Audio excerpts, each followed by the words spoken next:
Hello students, how are you? Hola chicos, ¿cómo están? El día de hoy les traigo dos lecturas. Vamos a hacer un poco de lectura, ¿ok?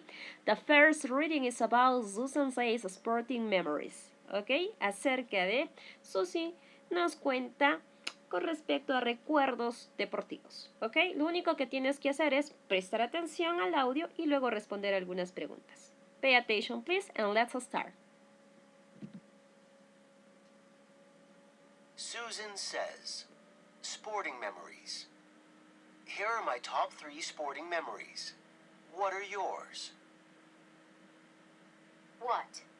FIFA Women's World Cup. When? July 5th, 2015.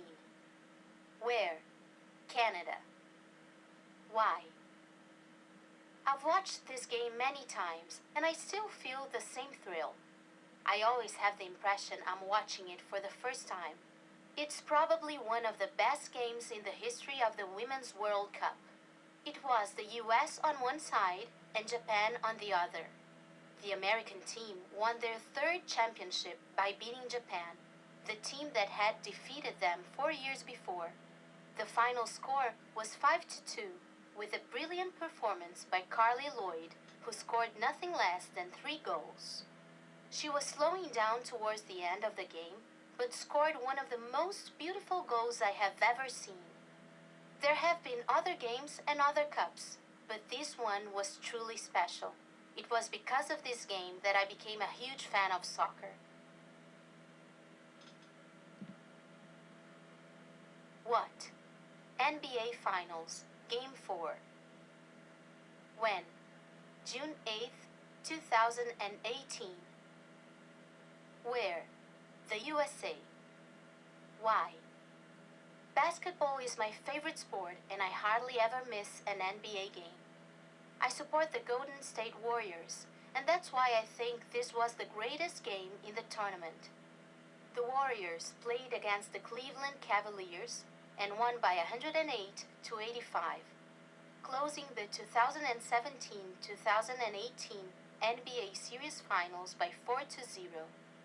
This was the Warriors' 6th league title, the third in 4 years, but the first without losing a single game. The star of the game was Stephen Curry, who scored 37 points in only 38 minutes. Amazing. The Warriors led the game from the very beginning, driving the audience crazy. I was so happy they won that I screamed when the game was over. What? 2018 Wimbledon's men's singles final. When? July 15th, 2018. Where? The UK. Why? I'm a great fan of tennis, and this match was really exciting, especially because the two players were not expected to get to the finals. The match was between the Serbian player Novak Djokovic and Kevin Anderson from South Africa.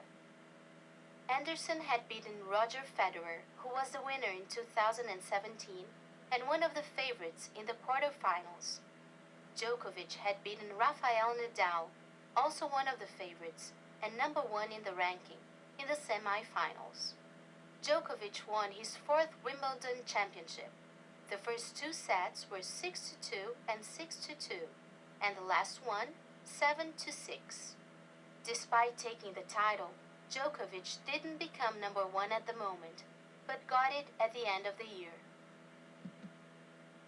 Ok, now let's practice. Practiquemos de acuerdo a la lectura. ¿Y qué tenemos que hacer? Lo siguiente, vas a leer nuevamente el texto y vas a colocar verdadero o falso, ¿sí? True or false, verdadero o falso, nada más.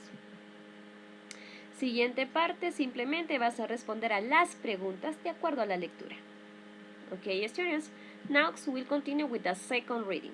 La segunda lectura es acerca de the Highland Games, ¿sí? Nos referimos a los juegos en las montañas, específicamente en Escocia.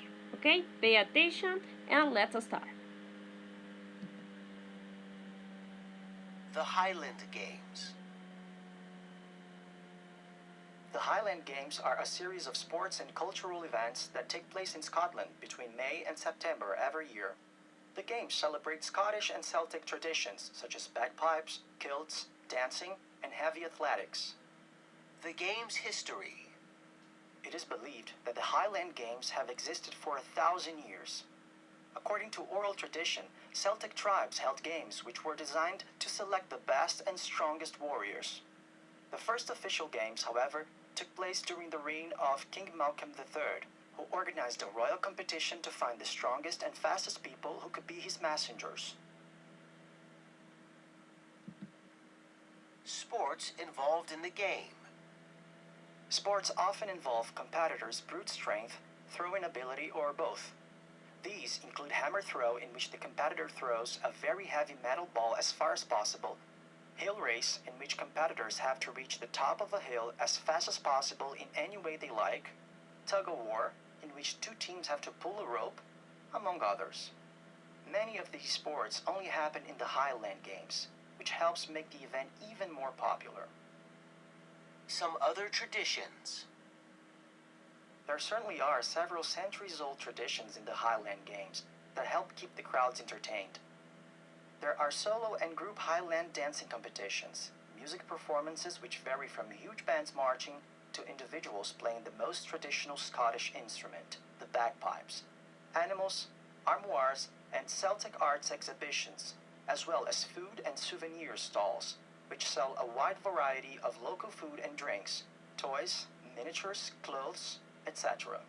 Last but not least, because it is important to keep traditions alive, all those who take part in the competitions are obliged to wear a kilt. So, you'll certainly see many people wearing their clan's tartan pattern in their clothes. Okay. Now let's practice. Practiquemos de acuerdo a esa lectura que más que todo es de cultura, ¿verdad? Un poco de cultura. Muy bien. ¿Qué es lo que tienes que hacer? Simplemente, una vez que hayas leído, escuchado, vas a responder las preguntas. En este caso, tiene 5 preguntas, ¿sí? Y el segundo, la número 2, dice o te pregunta, ¿cuál es el juego más famoso en tu país? ¿Ok? Ok, chicos, that's all, eso es todo. Y las indicaciones de la tarea la vas a encontrar en la plataforma virtual de Cubicol. ¿Ok? So, don't forget, dear student, wash your hands, stay at home, and take care. No te olvides, lávate las manos, quédate en casa, cuídate tú y cuida mucho a tu familia. Okay, students, thank you so much, and that's all.